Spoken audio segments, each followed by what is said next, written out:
Hi guys, this is Hakdog TV, and for today I'm gonna show you how to make simple intro using Kinemaster application.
Seconds, itatapat lang po natin yung cursor para maikat po natin yung dalawang text na ginamit natin, yung Leilani at Monroe. So, click natin yung Leilani na text. Tapos, ayan, pag nakatapat na sa 27 seconds, i-split natin siya or ikakat. Then, ganun din yung Monroe. So, yan ang kalalabasan.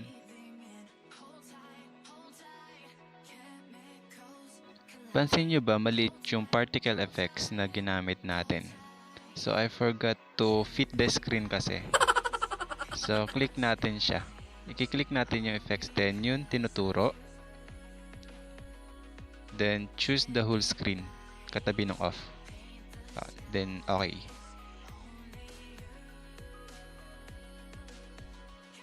Tapos try ulit natin. So ayun. So okay na, ang gagawin na lang natin is ita-timing natin yung kanyang effects. Yung animation ng text, lalo na yung Monroe sa ilalim. So i-adjust natin yung text na Monroe. Isasabay natin siya dun sa effects, sa particle effects na ginamit natin. Then try ulit. So yun, perfect.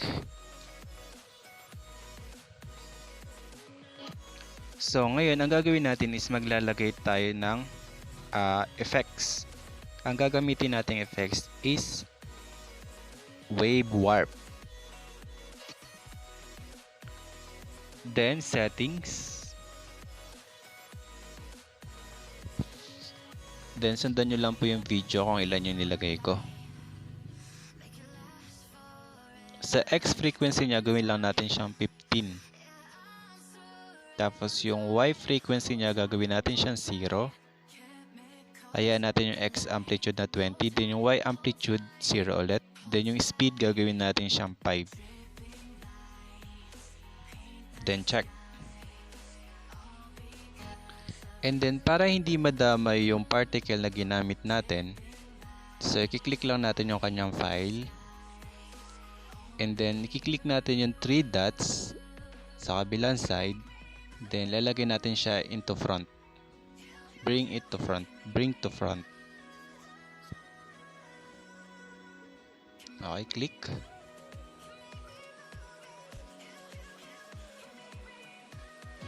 So, pansinin nyo, ang nalagyan lang ng wave warp effect ay yung kanyang name. So, click natin yung wave warp effect, yung kanyang file. Then, kung mapapansin nyo, may nakita kayo sa kabilang side na hugis susi or key. I-click lang natin siya. Then, at 20 milliseconds, yes, sa 20 milliseconds. Okay, lagay natin yung cursor sa 20 milliseconds. Add natin ng animation. Okay, add.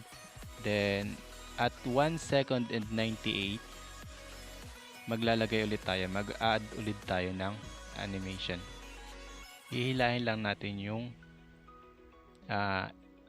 square na nasa screen natin.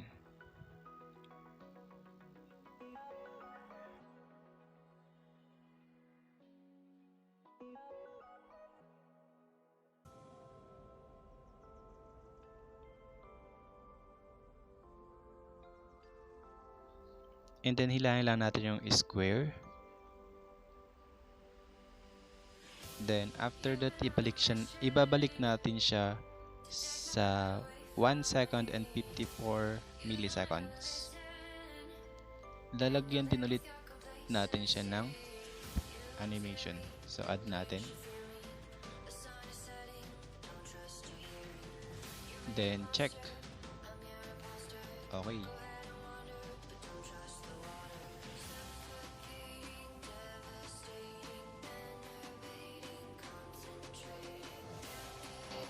Then after nyan, isi-save natin siya sa gallery or i-export.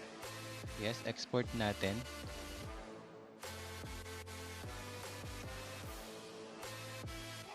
Pagkatapos mag-export, balik tayo dun sa ini-edit natin. So dun pa rin tayo sa ini-edit natin.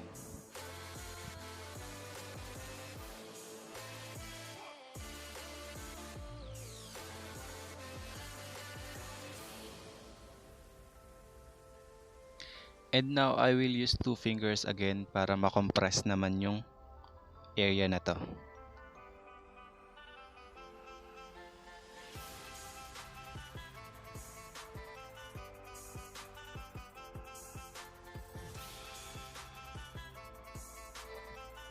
Then, after that, click nyo yung layer.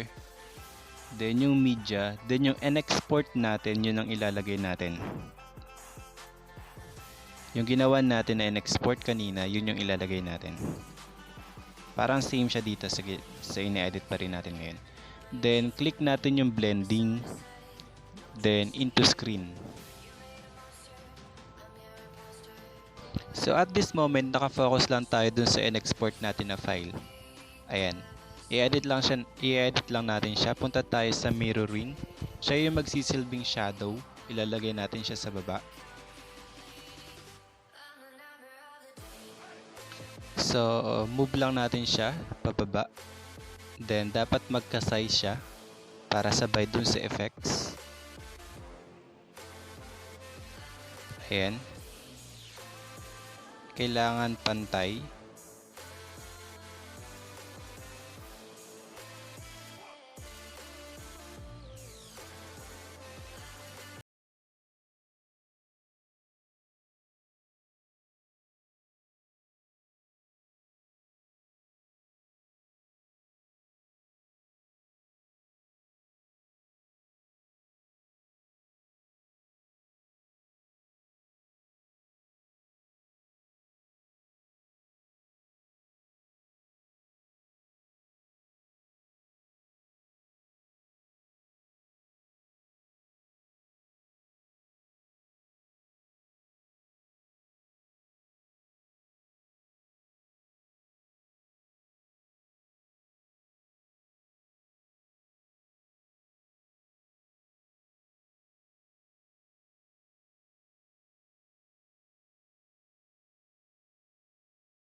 or export. And that's all guys. Again, don't forget to subscribe, like, and share. Thank you for watching, and comment lang kayo kung may mga katanungan kayo. Bye-bye!